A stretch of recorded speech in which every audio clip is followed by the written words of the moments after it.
Les amis, j'espère que vous allez bien. Bienvenue sur ma chaîne, toute nouvelle vidéo. Et pour cette nouvelle vidéo, je vais vous résumer la métamorphose de Kafka.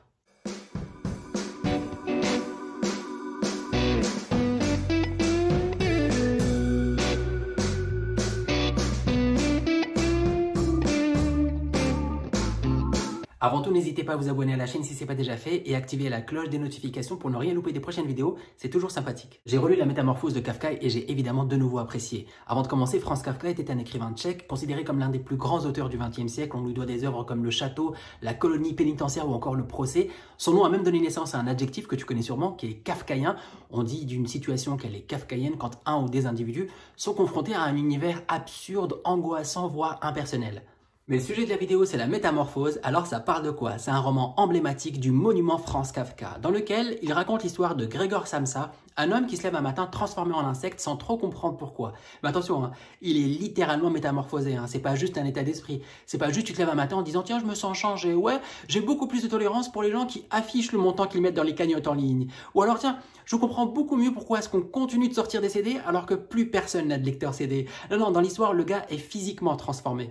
C'est donc l'histoire de Grzegorz Samsa, un employé de commerce de tissu un peu fatigué qui se réveille un matin transformé en insecte, une sorte de gros cafard.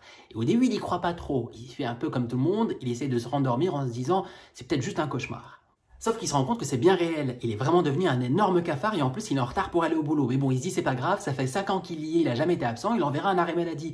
C'était sans compter sur son patron qui débarque dans la maison familiale et se met à gueuler comme s'il payait le loyer. Il demande après Grzegorz Samsa, il est où, pourquoi il est pas parti au boulot ce matin, il se permet même une petite critique à son sujet en disant qu'en plus en ce moment il est mauvais au travail.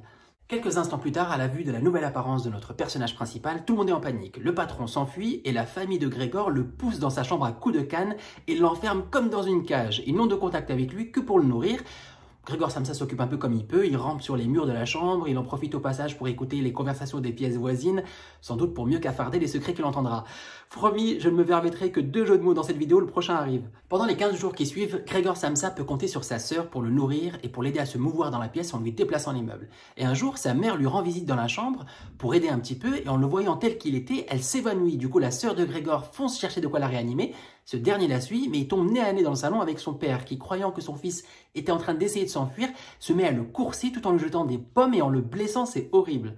D'abord un coup de canne, puis l'enfermement et ensuite une lapidation pomologique, forcément notre Grzegorz Samsa commence à être atteint physiquement et du coup sa famille a pitié de lui, ils le libèrent et lui permettent ainsi de vivre au milieu d'eux dans la maison.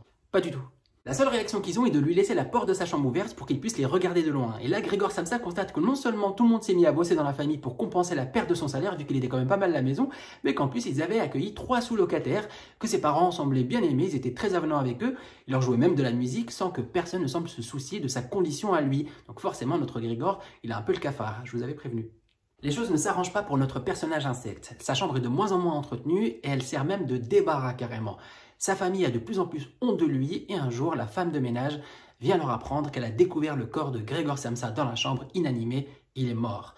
Sans que personne ne semble vraiment atteint par la nouvelle, vu qu'ils avaient carrément songé à se débarrasser de lui, la petite famille se prend carrément un congé pour un petit city trip à 3, vraiment, hein, et ils n'ont qu'une idée en tête, trouver un mari à leur fille. Tu l'as compris, avec cette œuvre sous forme d'allégorie, Franz Kafka proposait aux lectrices et aux lecteurs une libre interprétation sociologique et morale finalement. La métamorphose évoquée dans ce texte peut aussi bien s'apparenter à une transformation physique qu'à une évolution des rapports humains suite à un changement. Et on retrouve plusieurs thématiques chères à l'auteur comme le rejet social, l'individualisme, l'insensibilité du monde du travail ou encore la transformation des sentiments.